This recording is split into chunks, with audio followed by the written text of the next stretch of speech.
On the last day of October, Don Santiago de los Santos, popularly known as Kapitan Tiago, hosted a dinner at his home on Calle Anloague. Despite the short notice, the event quickly became the talk of Binondo and neighboring districts, even reaching the walled city. Kapitan Tiago's reputation as one of Manila's most hospitable men preceded him, and his house, like his country, was known to welcome all except commerce and new or bold ideas. The large house faced an arm of the Pasig River, known as the Binondo River. This waterway, like all streams in Manila, served multiple purposes: bathing, sewage disposal, laundry, fishing, transportation, communication, and even as a source of drinking water when convenient for Chinese water carriers. The building itself was somewhat low and not perfectly straight in its lines, either due to the architect's poor eyesight or the effects of earthquakes and typhoons over time. A wide staircase with green newels and carpeted steps led from the tiled entrance to the main floor. The spacious hall, inexplicably called the caida, served as both dining room and orchestra space for the evening. At its center stood a large table, lavishly decorated, which seemed to both entice hangers-on and intimidate shy maidens, or dalagas, with the prospect of 2 hours in unfamiliar company. The walls were adorned with an array of religious paintings depicting scenes such as purgatory, hell, the Last Judgment, the death of the just, and the death of the sinner. These earthly preparations contrasted starkly with the spiritual themes portrayed. At the back of the room, a glass case in an ornate Renaissance-style frame contained figures of 2 old women.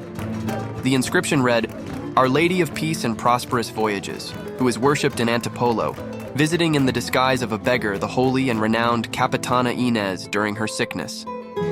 The case's contents were reproduced with extreme realism, down to the minutest details. The river view was partially obscured by curious wooden arches, a blend of Chinese and European styles, which offered glimpses of a terrace adorned with arbors and bowers, faintly illuminated by colorful paper lanterns. The host had spared no expense in decorating, hanging costly Chinese lanterns, bird cages, sans birds, and globes of frosted glass from the ceiling, along with withered air plants and dried, inflated pufferfish. In the sala, guests gathered amidst massive mirrors and glittering chandeliers. A grand piano of great value stood on a raised platform, its additional virtue being that it remained unplayed that night.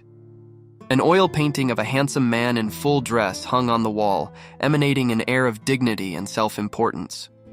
The room's furnishings were elegant, but potentially uncomfortable, as Kapitan Tiago prioritized impressing his guests over their comfort. The gathering was clearly divided by gender, reminiscent of synagogues and Catholic churches. The women, a mix of Filipino and Spanish maidens, spoke little, covering their mouths with fans when they yawned and exchanging only brief whispers. The men, in contrast, were more animated. A group consisting of 2 priests, 2 civilians, and a soldier drew the most attention and generated the liveliest conversation. The tall, elderly lieutenant with an austere countenance spoke little and curtly. One of the priests was a young Dominican friar, Padre Sibylla, the curate of Binondo. Handsome and graceful, he maintained a premature gravity and was known for his skill in debates. The other priest, Fray Damaso, a Franciscan, was quite the opposite. Despite his graying hair, he appeared robust and spoke loudly and gesticulated frequently. His rough voice and manner were offset by his hearty, infectious laugh. Among the civilians was a very small man with a black beard, whose only notable feature was his oversized nose. The other was a rubicund youth who seemed new to the country. It was this young man who engaged Fray Damaso in a lively discussion about life in the Philippines. Fray Damaso, far from being new to the country, boasted of his extensive experience. "I, for example," he said, raising his voice, "can look back over 23 years of bananas and morisqueta. I know whereof I speak. Don't come at me with theories and fine speeches, for I know the Indio." He went on to describe his early days in a small town devoted to agriculture, where he quickly became popular with the locals. The young man, intrigued, asked about the supposed indolence of the natives. "Does this indolence actually naturally exist among the natives?" he inquired. "Or is there some truth in what a foreign traveler says? That with this indolence we excuse our own, as well as our backwardness and our colonial system?" This question visibly irritated Fray Damaso. "Bah! Jealousy!" he exclaimed. "Ask Señor Laruja, who also knows this country. Ask him if there is any equal to the ignorance and indolence of the Indio." The small man, Señor Laruja, nodded in agreement. "It's true," he affirmed. "In no part of the world can you find anyone more indolent than the Indio."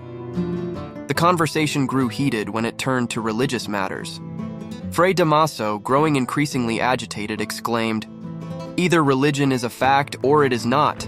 That is, either the curates are free or they are not. The country is going to ruin. It is lost." This outburst drew the attention of everyone in the sala. The lieutenant, frowning, warned Fray Damaso about his words. "Padre," he said sternly, "His Excellency is the vice-regal patron." The dispute escalated, with Fray Damaso defiantly challenging the lieutenant's authority. It was at this point that Padre Sibila intervened, attempting to defuse the situation with theological distinctions between words of men and priests. As the evening progressed, more guests arrived, including Dr. de Espadanya and his wife, Doña Victorina, adding to the complex social dynamics of the gathering. The conversation shifted to lighter topics, with some confusion arising over who invented gunpowder and in which century it was invented. Throughout the evening, the absence of the host, Kapitan Tiago, was noted. It was said that he had gone out, leaving his guests to mingle and converse without him.